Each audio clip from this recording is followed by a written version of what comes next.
Magandang araw po, mga kaibigan. Welcome po sa Kulil TV. Atin pong tunghayan ang aking kwento na pinamagatang, We Will Always Be Together. Pero kung bago ka pa lang sa aking channel, paki-like po ng aking video, paki-click po ng subscribe button gayon din ang bell icon para lagi kayong updated sa mga paparating ko pang uploads.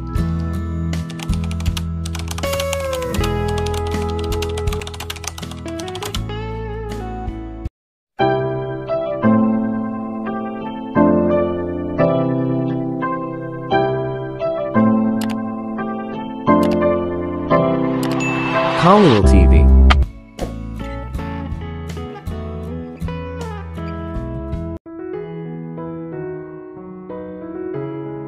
Part 15.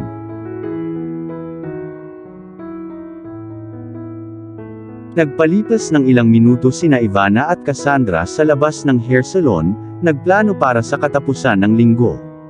Naghiwalay sila kaagad pagkatapos tumawag ang kaibigan niya mula sa assistant niya.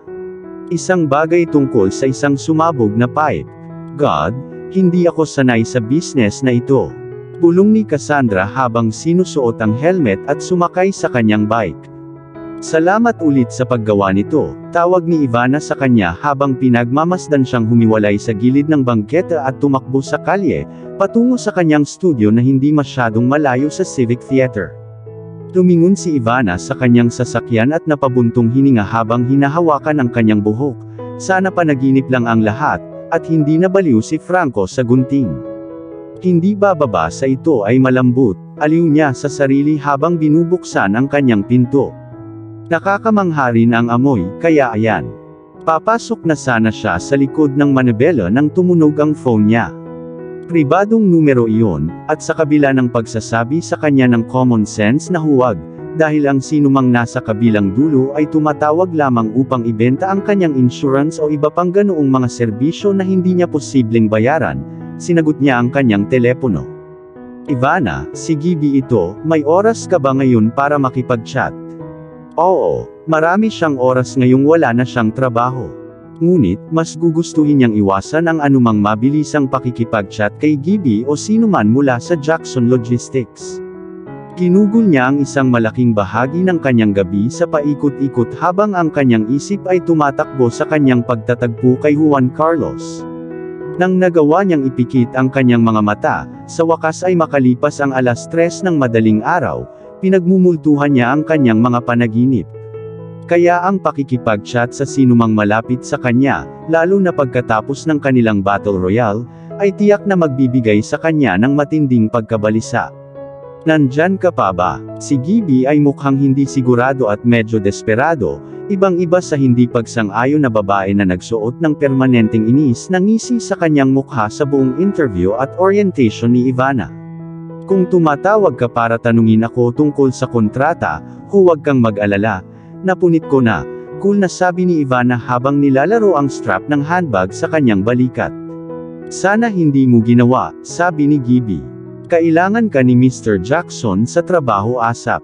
Tinampol ni Ivana ang kanyang noo gamit ang kanyang palad, na bigla sa mga pangyayari, hindi makapaniwala sa anunsyo ng ibang babae. Ang isa sa kanila ay nagwawala, naisip ni Ivana at tiyak na hindi siya. Walang paraan na babalik siya sa Jackson Logistics, hindi pagkatapos ng basyang sa kanyang puso. Inilagay siya ni Juan Carlos sa ringer. Kailangan kanya, nagpatuloy si Gibby, kinuha ang kanyang katahimikan bilang isang sandali ng kahinaan, ang perpektong pagkakataon upang simulan ang kanyang pag-atake. Ngunit mabilis siyang pinutol ni Ivana na nanggagalaiti sa pagmamataas ni Juan Carlos. Maaaring siya ay mainit bilang fuck, at ang kanyang ari ay maaaring gumawa ng mga bagay sa kanya na hindi niya inakala na magagawa ng iba. Ngunit hindi siya isang masochist. Hindi siya nawala sa sakit. Salamat na lang. I can do without the humiliation, matigas na sabi ni Ivana, umaasang sapat na ang yelo sa boses niya para tapusin ang tawag. Nagsisi siya, alam mo ba? Nagpatuloy si Gibby, tinatanggal ang kanyang mga depensa. Gusto niyang ayusin ang mga bagay-bagay. Walang trabaho. Ipapasakwa ang trabaho. Salamat, bagaman. Ibinaba ni Ivana ang tawag at pumasok sa loob ng kanyang sasakyan, pilit na itinulak ang kanyang seatbelt, namumula sa tawag. Natutokso siyang umuwi at umidlip kasama ang kanyang anak, ngunit marami pa siyang kailangang gawin. Ang kanyang unang hintuan ay ang grocery store. Tuyong buto ang kanyang mga cabinet. Gumugol siya ng maraming oras sa pasilyo ng organic na pagkain. Ngunit ang lahat ng healthy foods ay ridiculously expensive. Isang araw, pananabik niyang sabi sa isang carton ng organic milk. Ang huling beses na nagkaroon siya ng ilang o anumang bagay na organic ay noong siya ay nakatira pa sa ilalim ng bubong ng kanyang mga magulang. Nagpalipat-lipat siya at walang isip na nilagyan ang kanyang trolley ng mga bagay na alam niyang hindi makakabuti para sa kanya at kay Aiden, ngunit ito lang ang kayang bayaran ng kanyang maliit na lingguhang budget. Napakahaba ng pila sa pag-checkout, at kung hindi lang siya kinakabahan sa panggugulo, sinubukan na sana niya ang mga self-checkout. Mukhang hindi lang siya ang natatakot sa kanila, lahat sila ay nakatayong walang ginagawa, naghihintay ng isang matapang na kaluluwa na subukan sila. Umalis siya sa tindahan makalipas ang halos 45 minuto, pagkatapos ng pagtatalo sa cashier tungkol sa presyo ng mga diaper. Sinabi ng shelf na naka-sale ang mga ito, ngunit ipinaliwanag ng cashier na natapos ang promo kagabi. Nagkagulo si Ivana, iginiit na hindi niya kasalanan na hindi nila na-update ang kanilang mga shelves. Nang maglaon, kinailangan ni Karen na tawagan ang kanyang manager para asikasuhin ang problema. Naiinis pa rin si Ivana nang ipasok niya ang kanyang 3 grocery bag at ang kanyang mga free diapers sa boot ng kanyang sasakyan. Ang kanyang mod ay bumuti sa bathroom place, kung saan siya ay gumugol ng 10 minuto na lumulutang sa loob ng imaginary bubbles sa kanyang clawfoot tub. Magtatagal pa sana siya kung hindi magpasya si Eric, ang sales rep, na sirain ang kanyang saya. Magalang niyang sinabihan siya maliban na lang kung plano niyang bilhin ang tub na hindi niya ito ma-test drive. Hindi lubos na kumbinsido sa kanyang argumento, si Ivana ay nag-aatubili na lumabas sa kanyang imaginary bubbles bath, at pumili ng nautical shower curtain at katugmang mga guest towel. Ang kanyang huling hintuan ay ang tindahan ng hardware, at gumugol siya ng mahabang oras sa pagsubok na pumili ng pintura para sa kanyang panloob na mga dingding. Napakaraming iba't ibang uri, at bigla siyang nagkaroon ng bagong pagpapahalaga sa plano ng hot connections ni Lydia. Kung mayroon siyang handyman, hindi niya mararanasan ang lahat ng pagkabalisa na ito. Umalis siya sa tindahan ng hardware nang hindi bumili ng kahit ano, ngunit kumuha siya ng isang bungkus ng mga business card para sa iba't ibang serbisyo sa bahay. Susubukan niya muna ang plano ni Lydia, ngunit pumunta sa propesyonal na ruta kung nabigo ito. Nagring ulit ang phone niya habang nagmamaneho pauwi. Sa pagkakataong ito ay hindi na tinatanggap ni Gibby ang hindi bilang sagot.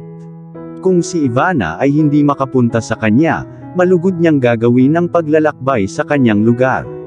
Napakasimang ideya na iyon, naisip niya, lalo na't nasa bahay sina Brenda at Aiden. Ngayong alam na ni Gibby ang nakaraan nila ni Juan Carlos, tiyak na titingnan niya si Aiden at dagdagan pa. Hindi iyon maaaring makuha ni Gibby. Pagkatapos ng kanyang napakapabago-bagong showdown kay Juan Carlos at malaman kung ano ang nararamdaman nito para sa kanya, wala nang paraan na sasabihin niya sa kanya ang tungkol kay Aiden ngayon. Ang kanyang anak ay ang kanyang munting sikreto na binalak niyang samahan magpakailanman kung kaya niya. Darating na ako sa loob ng 1 oras. Sabi niya, medyo hinamak si Juan Carlos. Pag-uwi, tinulungan niya si Brenda na magligpit ng mga pinamili. Pinalitan ang shower curtain at nagpalit ng damit para sa pagkikita nila ni Gibby. Makalipas ang 1 oras ay nasa Jackson Logistics na siya. Tuwang-tuwa sina Ted at Jim na makita siyang muli. Ilang minuto silang nag-uusap tungkol sa menu ng kantin ng araw at ang lagay ng panahon at ang paparating na Family Day, kahit na ilang buwan pa. Pupunta ka ba sa Family Day? Hindi makapaghintay na makilala ka ni Mrs., matamis nang umiti si Jim, at ibinalik iyon ni Ivana na may kasamang isa. Siya ay flattered na nakagawa siya ng impresyon sa dalawang ginoo kaya binanggit nila siya sa kanilang mga pamilya, lalo na si Jim kahit papaano. Oo. Dapat kang sumama. Mag-college pa ang panganay ko, pero nandun ang bunso ko. Sabi ni Ted. Tulad niya, ay nag-iisang magulang. Namatay ang kanyang asawa sa isang aksidente sa pamamangkataon na ang nakalilipas habang binibisita ang kanyang mga magulang sa baybayin. Nag-alinlangan si Ivana na makakasama siya sa family day dahil hindi na siya nagtatrabaho kay Juan Carlos, ngunit wala siyang puso na sabihin ito sa kanila. See you later guys, kumaway siya sa balikat niya habang papasok sa loob. Makipagkita sana siya kay Gibby sa Rice Coffee Shop sa unang palapag, sa tapat ng staff canteen na hinding-hindi niya masisiyahang subukan ngayon. Nakatayo lang siya sa loob ng entrance ng cafe at iniskan ang kwarto. Nagliwanag ang mga mata niya nang makita niya si Gibby sa isang window table for two. Tumingala ang assistant ni Juan Carlos mula sa menu at nahagip ang kanyang mata, isang malaking ngiti ang nahati sa kanyang mukha habang kinakawayan siya. Huminga ng mahabang nanginginig si Ivana habang atubiling hinabi ang mga mesa, kumbinsido na pagsisisihan niya ang paglalakbay. Dapat ay ginagawa niya ang libro ng kanyang anak, The Boy Who Chased the Moon, sa halip na narito, buksan ang sarili sa mas masaktan muli. You look amazing. Love the hair. Pumulwak si Gibby nang makaupo si Ivana. Salamat, ngumiti siya ng mahina. Hindi pa rin siya sigurado tungkol sa angled lob, ngunit tiniyak ni na Franco at Cassandra na maganda siya. Mas gugustuhin pa niyang magkaroon ng ilang sasabihin pagdating sa haba. Ngunit, nagustuhan niya ang ginawa ng hairstylist sa kulay. Nagpasya si Franco na magsuot ng maaayang kulay ngunit pinananatiling madilim ang kanyang mga ugat para sa isang amber na epekto, at pinagpatong ang blunt shop na may malambot na medium curls. Aminin, ang bagong estilo ay ang pinakamatapang na Ivana na nawala. Sana lang ay hindi siya magsisisi na nakilala niya si Franco kapag sobra na ang maintenance. Kung maaari nating simulan, kailangan kong bumalik kay Aiden, sabi ni Ivana, na nakaramdam ng pagka-conscious sa ilalim ng pagsisiyasat ng ibang babae.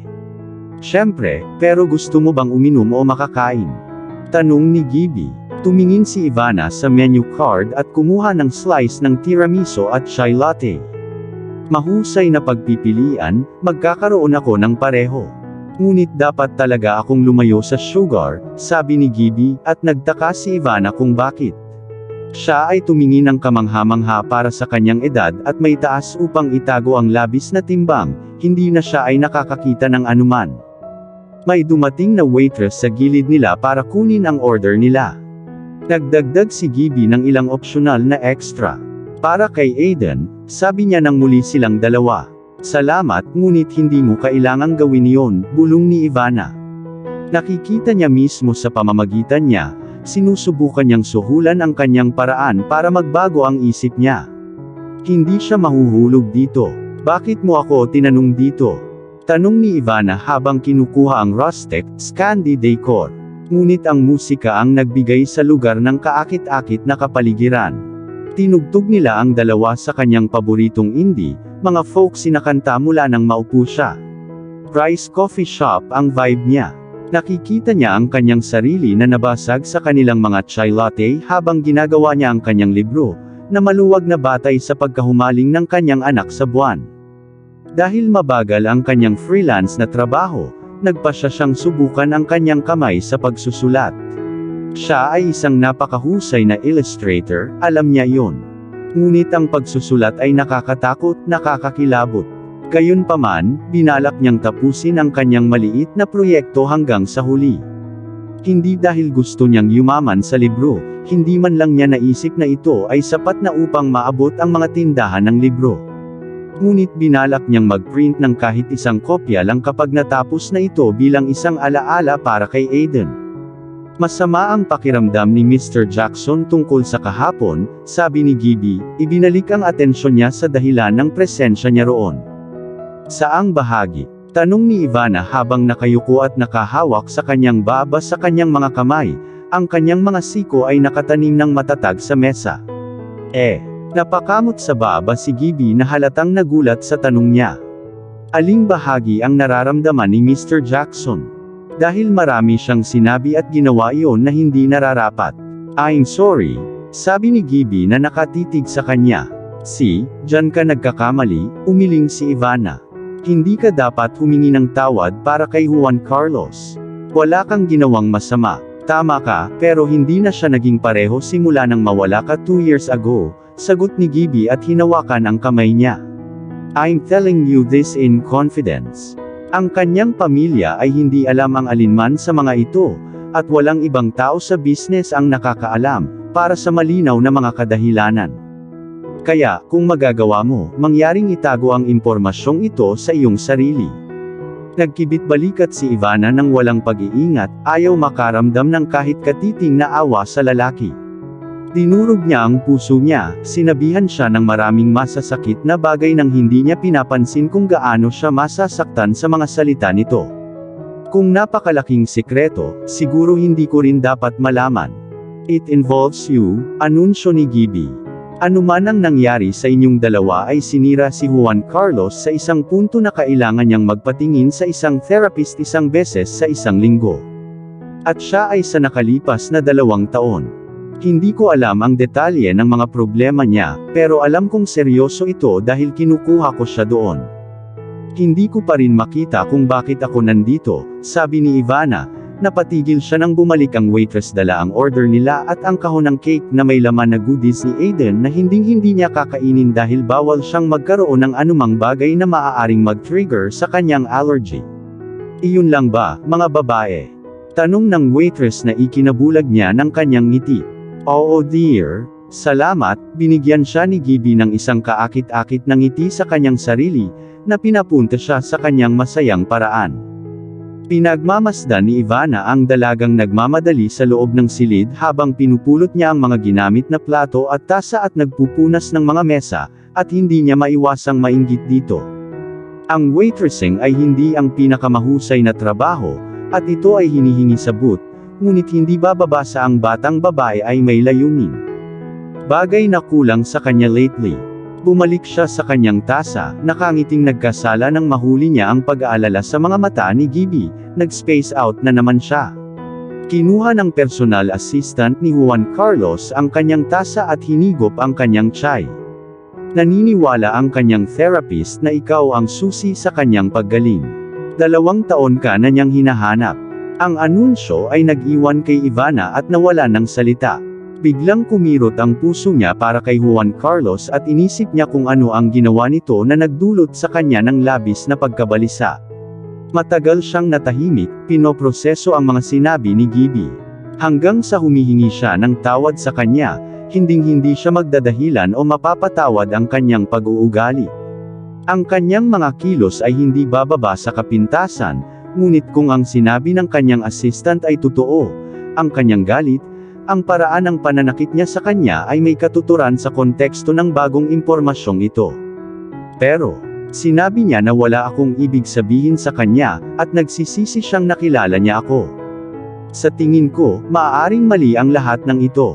Sinabi niya, sa wakas, ang kanyang kamay ay nanginginig, at ang kanyang tasa na dumadagandong sa platito habang dinampot niya ito at dinala sa kanyang mga labi. Ang buhol sa kanyang puso ay paninikip muli sa alaala ng kanyang mga salita. Iyon ang kanyang ego at masakit na magsalita. Pero hindi lang si Juan Carlos ang nagdusa pagkatapos ng gabing iyon, turo ni Ivana habang kumagat ng kaunti sa cake. Namanhid sa mga revelasyon ni Gibby, pero hindi niya ito matikman. Malaki rin ang nawala sa akin, paraan, higit pa sa kanya. Pero hindi ako umiikot sa paghahampas ng mga tao. Naiintindihan ko, pero umaasa akong makikita mo sa puso mo na bigyan siya ng isa pang pagkakataon. Pagsusumamo ni Gibby, mas malambot ang mga mata nito kaysa sa nakita ni Ivana. Hindi lang assistant ang kailangan niya. Kailangan kanya para tulungan siyang makabangon. Ano kaya ang maaari kong gawin? Tanong niya, nalilito sa paniwala. Bagamat nakaramdam siya ng kakilakilabot dahil sa hindi niya nalalamang pagdulot ng pagkabalisa sa kanya, hindi niya nakita kung paano siya naging susi sa paggaling ni Juan Carlos. Hindi siya doktor, at ipinaliwanag niya ito kay Gibby. Dapat nasa tabi mo lang siya. Kung mas nakikita kanya, mas madali para sa kanya na harapin ang nakaraan at harapin ang sanhi ng kanyang trauma. Napaisip si Ivana sa ibabang labi, hindi pa rin mabenta sa pitch ni Gibby. Parang gawa-gawa lang. Hindi na siya magtataka kung magsinungaling si Juan Carlos sa kanyang assistant para magkaroon ito ng panibagong shot sa pagpapahiya sa kanya. Iyon ang inirerekomenda ng kanyang therapist. Tanong ni Ivana pagkatapos ng tila isang mahabang paghinto na sinalubong ng mas maraming indie na musika at ang patuloy na daldalan sa kanilang paligid, na nagdadasal na hindi siya mukhang nag-aalinlangan gaya ng kanyang sinabi. Nagumugol ako ng oras kay Juan Carlos. Inabot ni Gibby ang bag sa kanyang paanan at bumalik na may hawak na bagong draft na kontrata sa kanyang kamay. Wala akong eksaktong detalye ng therapy niya, pero ito ang ino-offer niya. Binuksan ni Ivana ang folder, tiningnan ang alok at ibinalik yon. Natatakot ako na kailangan kong tumanggi. Kung napakahalaga ko sa paggaling ni Mr. Jackson, mas magagawa niya yon. Tinitigan siya ni Gibby, nakanganga ang bibig, na para bang first time niya siyang makita. Sabi mo sa sarili mo, 2 roles ang gagawin ko. Nagpatuloy si Ivana walang pakialam sa tingin ng ibang babae na siya ay walang hiya. Ang isang bagay na natutunan niya mula sa pag-upo sa napakaraming mga lecture sa economics ng kanyang ama sa pamamagitan ng walang sariling pagpili ay ang sining ng negosasyon at pakikipagtawaran. Nasa mas magandang posisyon siya para makipag-ayos dahil mas kailangan siya ni Juan Carlos kaysa sa kailangan niya. Dapat talaga ay kinuha na siya nito noong okay pa siya sa unang offer pa lang, naisip ni Ivana habang dinampot ang kanyang tasa gamit ang mas matatag na kamay. Hayaan mo akong makipag-chat sa kanya, sabi ni Gibby habang tinatawagan ang amo. Pinananatili niya ito sa telepono habang nagsusulat siya ng isa pang figure at ibinalik ang kontrata. Tiningnan ito ni Ivana, humigop ng tsaa at ipinikit ang mga mata. Magagawa pa rin niya ang mas mahusay kaysa doon. Malaki ang posibilidad na mag-away silang muli kung babalik siya sa Jackson Logistics. Ang kanyang sweldo ay kailangang bumawi sa lahat ng kanyang hinaharap na pasakit at pagdurusa. Tama lang na malaki ang bayad niya. Bumalik ang personal assistant sa tawag, nakipagpalitan ng ilang maikling salita kay Juan Carlos, at bumalik sa kanya.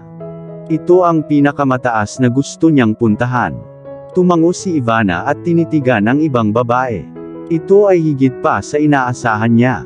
Tinatanggap ko ang kanyang mapagbigay na alok, ngunit mayroon akong ilang mga conditions.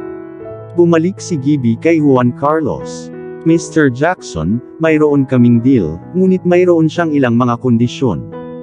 Narinig ni Ivana ang pagtaas ng boses ni Juan Carlos sa pamamagitan ng telepono, at naisip niyang humihinga ito ng apoy sa kanyang opisina.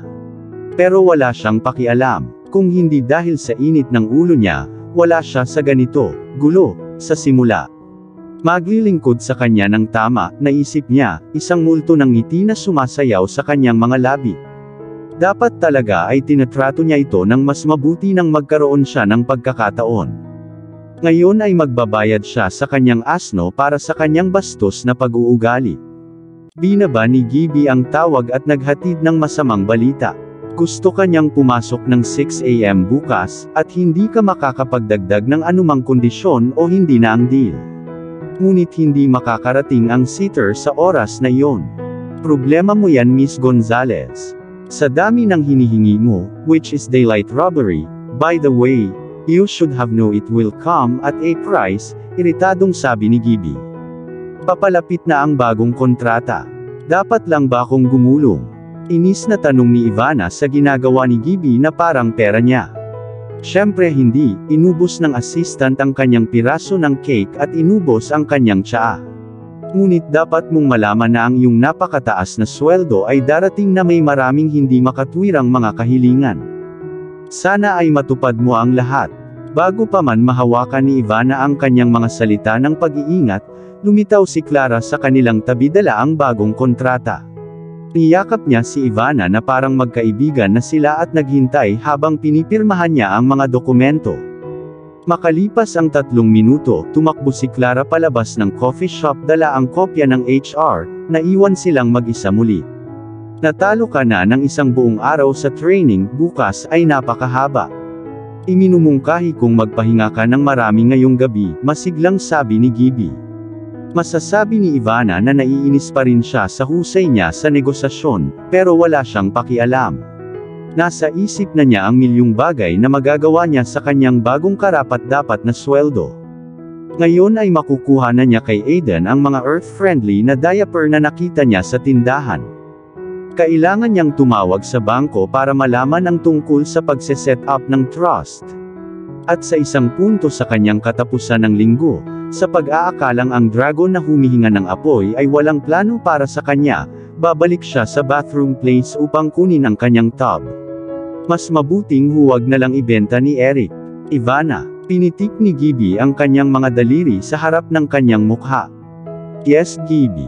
Pinisil ng matandang babae ang tungki ng ilong at tumitig sa langit. Isa pa yan na kailangang magbago ng mabilis, Ivana. Kailangan mong mag-focus. Walang spacing out. Kailangan mong itigil ang lahat ng daydreaming na ito. I'm sorry. Umiti siya ng nakakaloko. Gaya ng sinasabi ko, mapagbigay na nag-alok si Mr. Jackson na bayaran ang tuition ng iyong anak sa daycare, alam niya kung gaano kahalaga sa iyo na maging malapit siya.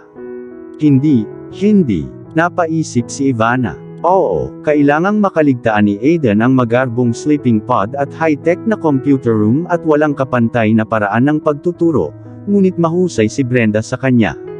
Hindi na kailangang guluhin ang apple cart at tuksuhin ang kapalaran.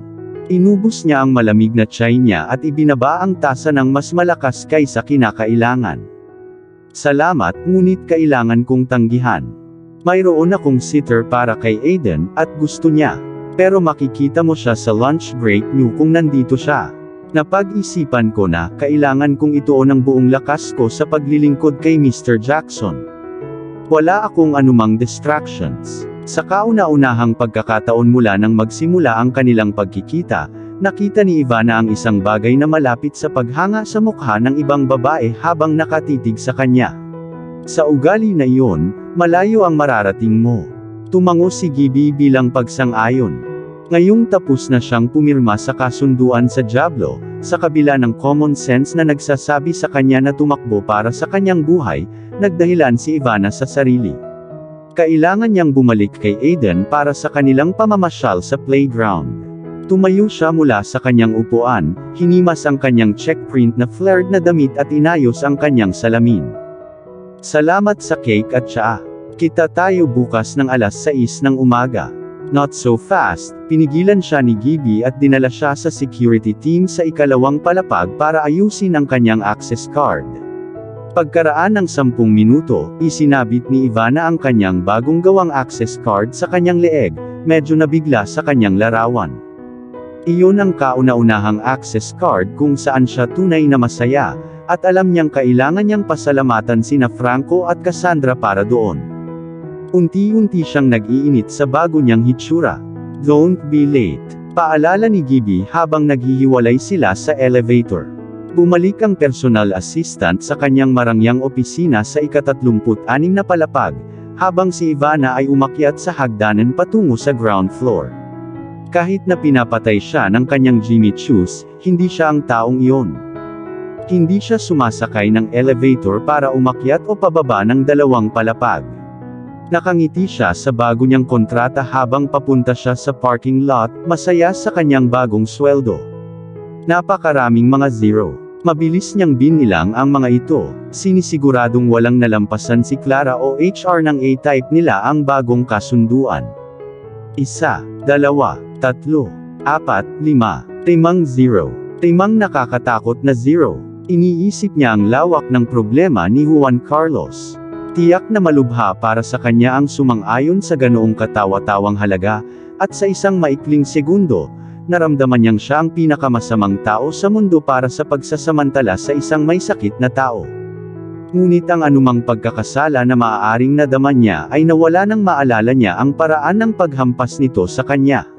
Matapos ang paraan ng pakikitungo nito sa kanya, karapat-dapat siya sa bawat isa sa mga nakababahalang zero na iyon, naisip ni Ivana habang dahan-dahan siyang umuwi, kontento sa mundo at buhay muli. Bumalik sa kanyang lugar pagkatapos mag-check-in kasama si Brenda at matiyak na okay siyang panoorin si Aiden para sa gabi. Tinawagan niya ang kanyang mga kaibigan at sinabihan silang magkita sa kanya sa crush para sa mga sundowner dahil uulan na siya. At dito na po, nagtatapos ang part 50 ng ating kwento. Sabay-sabay po natin abangan ang susunod na kabanata. Paki-support rin po ng mga kwentong pag-ibig ni Dion Channel TV at Deborah Stories, ang aming munting channel. Maraming salamat po. God bless and stay safe.